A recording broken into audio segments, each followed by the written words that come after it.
ये कहानी 25 साल की एक लड़की प्रियदर्शिनी मट्टू की है, जिनका साल 1996 में रेप के बाद बहुत ही बेरहमी से हत्या कर दिया गया था। और ये कहानी उस बूढ़े बाप की है जो अपनी बेटी को न्याय दिलाने के लिए सालों कोर्ट के चक्कर लगाते रहे और उधर आरोपी पैसों के दम पे हमारी न्याय व्यवस्था को ठेंगा दिखाकर घूमता रहा, ऐशो आराम की जिंदगी जीता रहा। हालांकि प्रियदर्शिनी के परिवार को न्याय मिला, लेकिन इसके लिए प्रियदर्शिनी के परिवार को लंबी लड़ाई के साथ साथ काफ़ी मेहनत करनी पड़ी।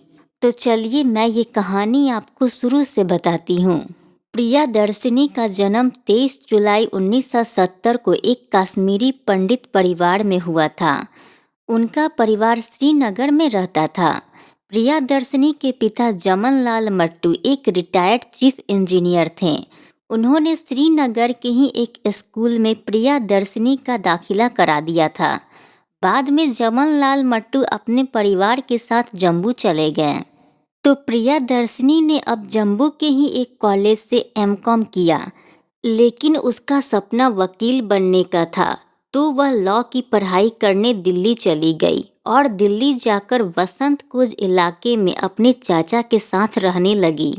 वह दिल्ली के लॉ ऑफ फैकल्टी से LLB की पढ़ाई करने लगी और इधर उनके परिवार वाले काफ़ी खुश थे कि उनकी बेटी एक दिन पढ़ लिख कर वकील बनेगी। लेकिन ऐसा होता उससे पहले कि किसी का प्रियदर्शिनी और उसके परिवार वालों के सपने पे नज़र लग गया, और ये नज़र था दिल्ली यूनिवर्सिटी के लॉ ऑफ फैकल्टी में पढ़ने वाला प्रियदर्शिनी के सीनियर संतोष कुमार सिंह का। संतोष एक बड़े बाप का एकदम बिगड़ैल बेटा था। संतोष के पिता JP सिंह एक IPS ऑफिसर थे और वो पौंडीचेरी में इंस्पेक्टर जनरल ऑफ पुलिस के पद पे कार्यरत थे। पिता के इतने ऊंचे पद पे होने से संतोष खुद को भी एक ऑफिसर ही समझता था। तभी एक दिन संतोष की गंदी नज़र लॉ ऑफ फैकल्टी के एक सुंदर कश्मीरी लड़की पे पड़ी। संतोष ने जब उस लड़की के बारे में पता किया, तब उसे पता चला कि उस लड़की का नाम प्रियदर्शिनी मट्टू है, जो उसकी जूनियर है। तो संतोष प्रियदर्शिनी को देखते ही ये मन बना लिया कि उसे किसी भी तरह इस लड़की को पाना है, चाहे उसके लिए उसे कुछ भी क्यों न करना पड़े। और एक दिन संतोष ने प्रियदर्शिनी को प्रपोज कर दिया, लेकिन प्रियदर्शिनी ने मना कर दिया। तो अब संतोष का एक IPS ऑफिसर का बेटा होने का घमंड और उसका ईगो, ये सब उस दिन एक लड़की ने चकनाचूर कर दिया। हालांकि प्रियदर्शिनी का ऐसा करने का कोई भी इरादा नहीं था, उसने तो बस उससे ना कहा था। संतोष इस बात से गुस्सा हो गया कि कोई लड़की उसे ना कैसे कह सकती है। उसने यहाँ तक ये गंदी सोच बना ली कि ये लड़की मेरी होगी, नहीं तो किसी की नहीं। उसके बाद से ही उसने प्रियदर्शिनी का जीना दूभर कर दिया। यूनिवर्सिटी से घर आते जाते हुए उसका पीछा करने लगा, बदतमीजी और छेड़खानी करने लगा। ये सब उसके करने के बाद भी प्रियदर्शिनी उससे डरी नहीं। वो कोई बेचारी लड़की नहीं थी, वो तो बहुत ही हिम्मत वाली लड़की थी। तो वो संतोष के खिलाफ बसंत कुंज पुलिस स्टेशन में कंप्लेन करती है, लेकिन न जाने क्यों पुलिस प्रियदर्शिनी के कंप्लेन पे कोई एक्शन नहीं ली, जबकि उस दिन पुलिस उन्हें केवल दिलासा देकर भेज देती है, जिससे संतोष की हिम्मत और बढ़ गई। उसके बाद से वह और प्रियदर्शिनी को परेशान करने लगा, लेकिन प्रियदर्शिनी फिर से एक बार पुलिस के पास जाती है, लेकिन इस बार भी पुलिस उसे केवल दिलासा ही देती है। पुलिस भी ये बात अच्छी तरह से जानती थी कि संतोष कुमार सिंह एक IPS ऑफिसर का बेटा है, इसलिए पुलिस वाले संतोष के खिलाफ कठोर कार्रवाई करने से कतरा रहे थे। एक दिन प्रियदर्शिनी जब यूनिवर्सिटी से अपने घर जा रही थी, तो संतोष उसका बाइक से पीछा करने लगा और अपना बाइक उसके सामने ले जाकर खड़ा कर दिया और उसका हाथ पकड़कर खींचने लगा, यहाँ तक कि अपने साथ ले जाने की कोशिश करने लगा। तब प्रियदर्शनी ने अपने बचाव के लिए शोर मचाना शुरू कर दिया। ये देखकर संतोष वहां से भाग गया। उस दिन फिर से निडर होकर अकेले ही प्रियदर्शनी पुलिस के पास गई और सारी बात बताई। तो पुलिस इस बार थोड़ी गंभीरता दिखाती है और संतोष कुमार सिंह को प्रियदर्शनी से दूर रहने की वार्निंग देती है और साथ ही एक हेड कांस्टेबल राजेंद्र सिंह को सुरक्षा कर्मी के रूप में प्रियदर्शनी के साथ रख दिया गया और तब भी संतोष उसका पीछा करना नहीं छोड़ा। इस सब के बावजूद उसने प्रियदर्शनी से बदला लेने के लिए उल्टा उसी के खिलाफ दिल्ली यूनिवर्सिटी में शिकायत दर्ज करा दी कि प्रियदर्शनी एक साथ 2 डिग्रियों के लिए पढ़ाई कर रही है, जो कि नियम के खिलाफ है। संतोष को लगा कि प्रियदर्शनी को लॉ की पढ़ाई करने से रोक दिया जाएगा और वो अपने आप को बचाने के लिए उसके पास आएगी। पर उसके सपने तब चूर हो गए जब प्रियदर्शनी ने सबूत दिए कि वो एक समय में एक ही डिग्री के लिए पढ़ रही है। उन्होंने बताया कि वो एमकॉम की पढ़ाई तो बहुत पहले ही खत्म कर चुकी हैं, अब वो केवल लॉ की पढ़ाई कर रही है। ये सब जानने के बाद संतोष और बौखला गया और उसकी बौखलाहट ने उससे वो घिनौना और गिरा हुआ काम करवा दिया जिसे कभी माफ नहीं किया जा सकता। साल 1996 जनवरी का महीना था। रोजाना की तरह प्रियदर्शनी सुरक्षा कर्मी राजेंद्र सिंह का सुबह यूनिवर्सिटी जाने के लिए इंतजार कर रही थी, लेकिन उस दिन राजेंद्र सिंह को आने में थोड़ी देर हो गई और इसी वजह से प्रियदर्शनी अपनी मम्मी पापा के साथ यूनिवर्सिटी के लिए निकल गई। वो अपने मम्मी पापा को कोर्ट छोड़कर यूनिवर्सिटी चली गई और इधर सुरक्षा कर्मी राजेंद्र सिंह जब प्रियदर्शनी के घर पहुंचे तो उन्हें पता लगा कि प्रियदर्शनी यूनिवर्सिटी के लिए निकल चुकी है। तब वो सीधे यूनिवर्सिटी पहुंच गए। उस दिन राजेंद्र सिंह संतोष कुमार को लॉ ऑफ फैकल्टी के बाहर घूमते हुए देखा, लेकिन संतोष यूनिवर्सिटी से 1 साल पहले ही पास आउट हो चुका था, जिसके बाद भी केवल प्रियदर्शनी के लिए ही यूनिवर्सिटी में घूमते रहता। उस दिन प्रियदर्शनी अपना क्लास खत्म कर राजेंद्र सिंह के साथ घर चली गई। घर पहुंचकर प्रियदर्शनी राजेंद्र सिंह को शाम के 5:30 बजे वापस आने को कहकर भेज देती है और उसके बाद प्रियदर्शनी उस फ्लैट में बिल्कुल अकेली थी, क्योंकि उस समय प्रियदर्शनी के घर का एक कुक भी अपने दोस्त से मिलने बाहर गया था। कुक करीब 5 बजे के आसपास वापस फ्लैट पे आ गया और कुत्ते को घुमाने के लिए एक बार फिर से बाहर चला गया, तो फिर से फ्लैट में प्रियदर्शनी अकेली हो गई। ठीक उसी समय संतोष कुमार सिंह प्रियदर्शनी के फ्लैट पे अपने बाइक से आ जाता है और बाइक खड़ी कर अपना हैमलेट हाथ में लेकर प्रियदर्शनी के दरवाजे पे पहुंचता है और वहीं इंतजार करने लगता है।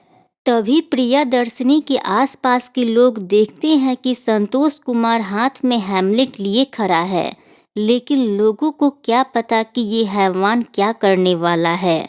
लेकिन कुछ रिपोर्ट बताते हैं कि जब संतोष कुमार प्रियदर्शनी के फ्लैट पे पहुंचता है तो उस समय प्रियदर्शनी का नौकर वहां मौजूद रहता है जो दरवाज़ा खोलता है और वह नौकर से वहां पे कहता है कि उसने जो किया है उसके लिए वह सुलह करने आया है और प्रियदर्शनी से माफ़ी मांगने आया है। तो नौकर भी संतोष कुमार की बात मानकर उसे अंदर आने देता है और उसके बाद नौकर वीरेंद्र कुमार कुछ काम के लिए बाहर जाता है, लेकिन उसे भी क्या पता था कि उसके जाते ही कुछ ऐसा होगा जो इंसानियत को ही शर्मसार कर देगा। तभी इधर संतोष कुमार प्रियदर्शनी के कमरे में जाता है, जिसे देख प्रियदर्शनी पूरी तरह चौंक जाती है। उसके बाद संतोष कुमार बिना कुछ बोले उस पर टूट पड़ता है और उसके साथ बहुत क्रूरता के साथ रेप करता है। उसके बाद वह सोचता है कि अगर वह उसे जिंदा छोड़ देगा तो फंस जाएगा, इसलिए अपने साथ लाए हुए हैमलेट से 17-18 बार से ज़्यादा वार करता है, जिसे प्रियदर्शनी पूरी तरह लहूलुहान हो जाती है। इतने पे भी इस दरिंदे का मन नहीं भरता है तो वह ताड़ से प्रियदर्शनी का गला घोंट देता है। उसके बाद वह वहां से भाग जाता है। यहाँ तक कि संतोष कुमार सिंह को जाते हुए भी काफी लोगों ने देखा था। लेकिन ऐसी कौन सी वजह थी जिसकी वजह से संतोष कुमार बिना कोई डर के ये काम करने चला जाता है? और इसकी वजह ये थी कि वह एक आईपीएस ऑफिसर का बेटा था। जब शाम के 5:30 बजे प्रियदर्शनी का गार्ड राजेंद्र सिंह फ्लैट पे अपनी ड्यूटी करने के लिए पहुंचते हैं तो उन्होंने दरवाज़ा खोलने के लिए बेल बजाया तो दरवाज़ा खोलने कोई नहीं आया। तब राजेंद्र सिंह घबरा के पीछे वाले दरवाजे पे गए। उन्होंने देखा कि पीछे का दरवाज़ा हल्का खुला हुआ है। वह फ्लैट के अंदर जाकर जैसे ही प्रियदर्शनी के रूम में पहुंचे तो वह प्रियदर्शनी की हालत देखकर कांप गए। प्रियदर्शनी की लाश डबल बेड के नीचे निठाल पड़ी थी। उसके चेहरे से खून पूरे रूम में फैल गया था। जल्दी जल्दी राजेंद्र सिंह ने पुलिस स्टेशन में खबर कर पुलिस टीम को बुलवाया। प्रियदर्शनी के परिवार वालों को भी खबर दी गई तो तुरंत ही पुलिस प्रियदर्शनी के फ्लैट में पहुंचती है जहां उसकी हत्या की गई थी। पुलिस को प्रियदर्शनी के लाश के पास से हैमलेट के कांच के टुकड़े, बिजली का तार और गिरे हुए बाल मिले तो पुलिस इसे सबूत के तौर पे अपने पास रख लेती है। प्रियदर्शनी के परिवार वालों ने बिना किसी संदेह के अपनी बेटी की हत्या का आरोप संतोष पर लगाया। पुलिस संतोष को गिरफ्तार कर लेती है, लेकिन संतोष पुलिस से कहता है कि उसने प्रियदर्शनी के साथ कुछ भी गलत नहीं किया है, वो बेकसूर है और उसे फंसाया जा रहा है। उस समय संतोष के पिता जेपी सिंह पांडुचेरी में डायरेक्टर जनरल ऑफ पुलिस के पद पे थे, जो कि एक बहुत बड़ा रैंक था। लेकिन यही नहीं, उनका ट्रांसफ़र दिल्ली में होने वाला था और इतने ऊंचे पद पर बैठा एक बाप अपने अपराधी बेटे को बचाने के लिए किस हद तक जा सकता है, ये बात प्रियदर्शनी के पिता बहुत अच्छे से जानते थे। उन्हें तो इस बात का डर था कि उनकी बेटी को न्याय नहीं मिल पाएगा। पुलिस दबाव में ठीक ढंग से काम नहीं करेगी और पुलिस जांच ने जमनलाल मट्टू की इस सोच को साबित भी कर दिया। घटना के 2 दिन बाद यानी कि 25 जनवरी 1996 को ही इस केस को दिल्ली पुलिस से लेकर सीबीआई को सौंप दिया गया। सीबीआई ने 11 अप्रैल 1998 को कोर्ट में चार्जशीट भी फाइल कर दी। लेकिन 3 साल के एक लंबे वक्त के बाद 3 दिसंबर 1999 को निचली अदालत ने इस केस को लेकर फैसला सुनाया। क्योंकि पुलिस के पास जो सबूत थे उससे यह पुख्ता हो चुका था कि संतोष ने ही प्रियदर्शनी का रेप किया है और उसकी हत्या की है।